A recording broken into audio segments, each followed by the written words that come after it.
Good morning students, class 11th। आज का विषय है कविता घर की याद, जिसके कवि भवानी प्रसाद मिश्र।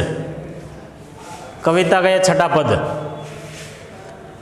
चार भाई चार बहनें, बुझा भाई प्यार बहनें, खेलते या खड़े होंगे, नज़र उनको पड़े होंगे, पिताजी जिनको बुढ़ापा एक अक्षण भी नहीं व्यापा, रो पड़े होंगे बराबर पांचवे का नाम लेकर। प्रसंग है प्रस्तुत पद्यांश हमारे पाठ्य पुस्तक हिंदी में संकलित घर की याद नामक कविता से लिया गया है, जिसके कवि है भवानी प्रसाद मिश्र।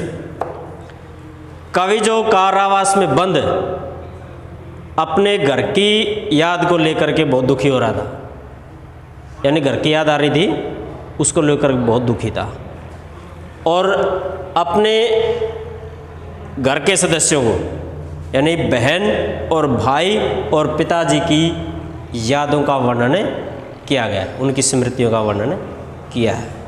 कवि कहता है कि चार भाई चार बहनें, बुझा भाई प्यार बहनें, कि भी उसके परिवार में चार भाई और चार बहनें।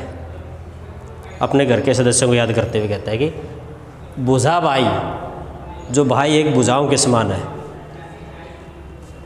किसी भी माँ बाप के लिए जो उसके पुत्र होते हैं बुझाओं के समान होते हैं, यानी आने वाले समय में उसका बुढ़ापा का सहारा बनते हैं, घर का सारा कारोबार संभालते हैं। यानी जो युवा होते हैं वो बुझाओं के समान होते हैं।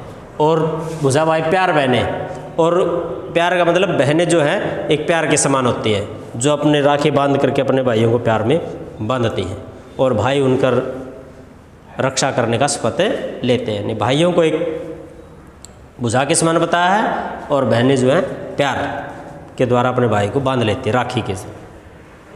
यानी कहने का मतलब खेलते या खड़े होंगे। जब उसका पिताजी ऊपर जब शारीरिक व्यायाम करके नीचे आया, गीता का पाठ करके जब नीचे आया होगा, तो उसने देखा होगा खेलते या खड़े होंगे। उसके जो पुत्र हैं वो चारों भाई बहन आपस में खेल रहे होंगे या खड़े होंगे। कवि याद करता उनको, ठीक है नहीं, नज़र उनको पड़े होंगे। किसको? उसके पिता को। जब उसके ऊपर से नीचे आया गीता का पाठ करके और अपने शारीरिक व्यायाम करके, तो उसके जो पुत्र और जो बहनें हैं आपस में खेल रहे होंगे या खड़े होंगे। ये कारावास में जो बंद है वो भवानी प्रसाद मिश्र कवि, वो सोचता है कि भाई या तो जब पिताजी आए होंगे नीचे, या तो वो खेल रहे होंगे या आपस में खड़े होंगे।